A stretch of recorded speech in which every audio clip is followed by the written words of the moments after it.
परम पूज्य गुरुदेव राजेंद्र दास जी बालेश्वर बामपदा में स्थित माँ भारती गौ सेवा केंद्र की ओर से आयोजित किया गया प्रेस वार्ता, जिसमें बताया गया कि आने वाले 27 नवंबर से 3 दिसंबर 2025 तक बालेश्वर के ओल्ड स्टेडियम में दिन के 3:30 से लेकर शाम के 6:30 तक श्री भक्तमाला कथा आयोजन किया जाएगा, जिसमें उत्तर प्रदेश से आए संत परम पूज्य श्रीमद जगत गुरु द्वाराचार्य श्री मल्लुक पीठाधीश्वर स्वामी श्री राजेंद्र दास जी महाराज शामिल रहेंगे और गौ कथा सुनाएंगे। वहीं ओडिशा के भद्रेश्वर धाम के स्वामी श्री मुकुंद कृष्ण महाराज जी इस प्रेस वार्ता में जानकारी देते हुए बालेश्वर के ज्यादा से ज्यादा भक्तों को इस श्री भक्तमाल कथा में आने का प्रस्ताव दिए। जय गोपाल मु स्वामी मुकुंद कृष्णदास भद्रक बंधेश्वर धाम आश्रम बालेश्वर बामपदा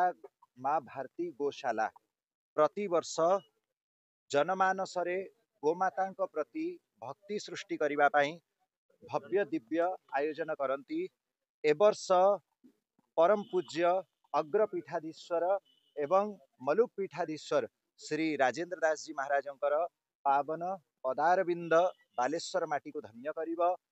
गोमाता प्रति भक्ति भगवान प्रति भक्ति ही जीवन सार। जीवन रे आमे देखुचु लोक मान पाखरे बहुत धन अच्छी टंका अच्छी प्रसिद्धि अच्छी सबु सुख अच्छी किंतु तापरे भी जीवन रे किछि ना किछि कमी रही जाउची जा फल रे मनीष जीवनटा पानी फुटका परी आज अच्छी काली नाही। आमे देखुचु केते केते ऊपर को शीर्ष रे पहुंची जाइथिबा लोक माने मध्य किछि ना किछि हरई बसिचंती। तेणु एई अवस्था रे आमे आम युव समाज को आम समस्त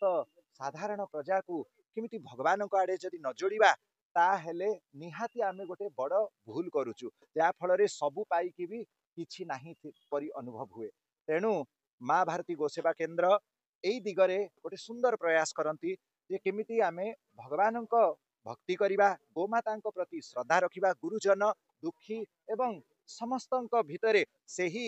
नारायण को अनुभव करिकी समस्तंकर सेवारे निजको नियोजित कले अन्य को जेमिति आमे चंदन लगेले निज आंगुली आगे बासिबो अन्य को फूलमाला पिंधेले आम हाथ आगे बासिबो ठीक सेमिति अन्य को आमे सेवा कले आम जीवन भी सेव्य हो जीव दिव्य हो जीव भव्य हो जीव। 7 दिन धरी जो सत्संग रहिबो सखाळ समय रे किए अछंती से श्री गिरधर गोपाल हाँ सखाळे 9 रु 12 भितरे श्री खीरचोरा गोपीनाथ मंदिर भितरे श्री गिरधर गोपाल जी महाराज वृंदावन रु आसुचंती से भक्तमाला ग्रंथर मूल पारायण पाठ करिवे एवं अपराह्न 3:30 रु 6:30 एही बालेश्वर ओल्ड स्टेडियम रे बालेश्वर स्थित ओल्ड स्टेडियम रे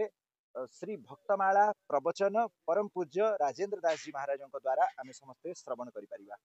ता सहित प्रतिदिन किछि प्रसाद बंटन करा जीवो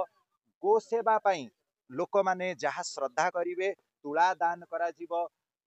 गोमातांकर विभिन्न द्रव्य जहाँ राजस्थान जड़खोर गोधाम रु सबु आसुची वस्तु से सबु मध्य लोक माने एठी सुलभ मूल्य रे उपलब्ध करि परिवे। कारण